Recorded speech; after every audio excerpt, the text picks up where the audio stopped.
നമസ്കാരം. Raf talk മലയാളത്തിലേക്ക് അവർക്കും സ്വാഗതം. എന്താണ് പറയേണ്ടതെന്നറിയില്ല.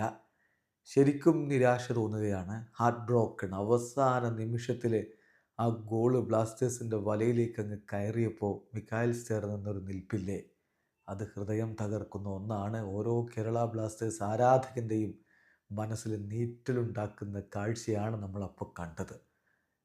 എന്തൊക്കെ പറഞ്ഞാലും ഇന്ന് ബ്ലാസ്റ്റേഴ്സിൻ്റെ കുട്ടികൾ നല്ലൊരു പോരാട്ടം നടത്തിയിട്ടുണ്ട്. കൊൽക്കത്തയിൽ പോയി മോഹൻ ബഗാൻ സൂപ്പർ ജയൻസിനെ ബ്ലാസ്റ്റേഴ്സ് ഈ ഒരു അവസ്ഥയിലും ശരിക്കും ബുദ്ധിമുട്ടിച്ചിട്ടുണ്ട്. ബട്ട് അൺഫോർച്ചുനേറ്റ്ലി എന്തൊക്കെ പറഞ്ഞിട്ടെന്താ, ഒടുവിൽ 3-2 തോറ്റില്ലേ, ഒരു പോയിൻറ്റുമില്ലാതെ കൊൽക്കത്തയിൽ നിന്ന് മടങ്ങി വരേണ്ടി വന്നില്ലേ എന്നോർക്കുമ്പോഴാണ് നിരാശയും സങ്കടവും ഒക്കെ വരുന്നത്. ഒരർത്ഥത്തിൽ ഗെയിം നൈറ്റ് ഓഫ് എറേഴ്സ് ആയിരുന്നു, കമൻറ്റേറ്റർമാർ പറഞ്ഞ പോലെ. സച്ചിൻ സുരേഷിൻ്റെ മിസ്റ്റേക്ക്, അതിന് എത്ര കളികളിൽ ഇത് നമ്മൾ കാണേണ്ടി വരും. അദ്ദേഹത്തിന് ആ ബോള് ഒന്നുകിൽ പിടിച്ചു വെക്കാമായിരുന്നു, അല്ലെങ്കിൽ പുറത്തേക്ക് തട്ടാമായിരുന്നു. നേരെ മക്ലറിൻ്റെ മുന്നിലേക്ക് തട്ടിയിട്ട് കൊടുക്കുന്നു. സിംപ്ലി അത് ഗോളാക്കി മാറ്റുന്നു. മറുഭാഗത്തും മിസ്റ്റേക്കുകളാണ്. വിശാൽ കേത്തിൻ്റെ മിസ്റ്റേക്ക്. സുഭാഷിഷ് ബോസിന് ആ ബോൾ കൊടുക്കേണ്ടിയിരുന്നില്ല, കൊടുത്തത് അദ്ദേഹത്തിന് അത് മികച്ച രൂപത്തിൽ മാറ്റിയെടുക്കാനും പറ്റിയില്ല. അത് ക്യാപിറ്റലൈസ് ചെയ്ത് 51-ാമത്തെ മിനിറ്റിൽ ഹീസസ് ഹീമിനസിൻ്റെ ഗോള് KBFCക്ക് ആ ഒരു ഘട്ടത്തിൽ ഒപ്പം പിടിക്കാനുള്ള അവസരം കൊടുത്തു. പിന്നെ 77-ാമത്തെ മിനിറ്റിൽ വീണ്ടും വിശാൽ കേത്തിൻ്റെ മിസ്റ്റേക്ക്. ബോൾ പിടിച്ചതാ, പക്ഷേ കയ്യിൽ നിന്ന് താഴേക്ക് വീണു. അവസരം മുതലെടുത്ത് ഡ്രിൻസിച്ചത് ഗോളാക്കി മാറ്റി ബ്ലാസ്റ്റേഴ്സിന് ലീഡ്.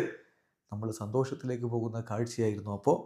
ബട്ട് അൺഫോർച്ചുനേറ്റ്ലി 86-ാമത്തെ മിനിറ്റിൽ കമിൻസിൻ്റെ ഗോൾ, കമിൻസിൻ്റെ കാലിലാണത് അവസാനം കൊണ്ടത് എന്നുള്ളതാണ്. അതുകൊണ്ടാണ് അദ്ദേഹത്തിൻ്റെ പേരിലേക്ക് ആ ഗോൾ വരുന്നത്. 86-ാമത്തെ മിനിറ്റിൽ ആ ഗോൾ വരുന്നു. 2-2 സമനില. ബ്ലാസ്റ്റേഴ്സ് വിജയത്തിനായി പരിശ്രമിക്കുമെന്ന് നമ്മൾ കരുതി, പക്ഷേ ഹിമനസിനെ പിൻവലിച്ച് പെപ്ര ഇറക്കുന്ന കാഴ്ചയാണ് കണ്ടത്. ഒടുവിൽ ആൽബർട്ടോ റോഡ്രിഗസിൻ്റെ ആ ഒരു കിഡിലൻ സ്റ്റണ്ണിങ് സ്ട്രൈക്കർ അവസാന ഘട്ടത്തിൽ ബ്ലാസ്റ്റേഴ്സിൻ്റെ വലയിലേക്ക് കയറി നമ്മുടെ ഹൃദയം തകർക്കുന്ന കാഴ്ചയായിരുന്നു. അതൊപ്പം പറയാതെ പോകാൻ പറ്റാത്തൊരു കാര്യം കൂടിയുണ്ട്. ആദ്യ പകുതിയിൽ ബ്ലാസ്റ്റേഴ്സിന് അനുകൂലമായിട്ട്, അപ്പോൾ സ്കോർ ലൈൻ 0-0 ലഭിക്കേണ്ടിയിരുന്ന ഒരു പെനാൽറ്റി ഉണ്ട്. മോഹൻ ബഗാൻ സൂപ്പർ ജയൻസിൻ്റെ താരം നിലത്ത് കിടന്ന് ബോൾ സേവ് ചെയ്യാൻ വേണ്ടി ശ്രമിക്കുമ്പോൾ 2 തവണയാണ് കയ്യിലടിക്കുന്നത്. പക്ഷേ റഫറി ആർ വെങ്കടേഷ് അത് പെനാൽറ്റി അല്ല എന്ന് വിധിക്കുകയായിരുന്നു. ഇതിപ്പോൾ ISL ആയതുകൊണ്ട് റഫറിമാർക്ക് കൈ തട്ടിയാലൊന്നും പെനാൽറ്റി അല്ല, അത് ഇനി പറഞ്ഞിട്ട് കാര്യമില്ല എന്നുള്ളൊരു അവസ്ഥയിലേക്ക് പോയിരിക്കുന്നു. ഏതായാലും നിരാശയാണ് ഫലം. പൊരുതിയിട്ടുണ്ട് ടീം എന്നത് യാഥാർത്ഥ്യമാണ്. ബട്ട് അൺഫോർച്ചുനേറ്റ്ലി വീണ്ടും പോയിൻ്റ് ഇല്ലാതെ മടങ്ങേണ്ടി വരുന്നു. 12 കളികളിൽ നിന്ന് 11 പോയിൻറ്റുമായിട്ട് ബ്ലാസ്റ്റേഴ്സ് 10ാം സ്ഥാനത്ത് നിൽക്കുമ്പോൾ 11 കളികളിൽ നിന്ന് 26 പോയിൻറ്റുമായിട്ട് മോഹൻ ബഗാൻ സൂപ്പർ ജയൻസ് 1ാം സ്ഥാനത്ത് വിരാജിക്കുകയാണ്. വീഡിയോ അവസാനിക്കുന്നു. ഫുട്ബോൾ ലോകത്തെ കൂടുതൽ വിശേഷങ്ങളുമായി റാഫ് ടോക്സ് വീണ്ടും എത്താം.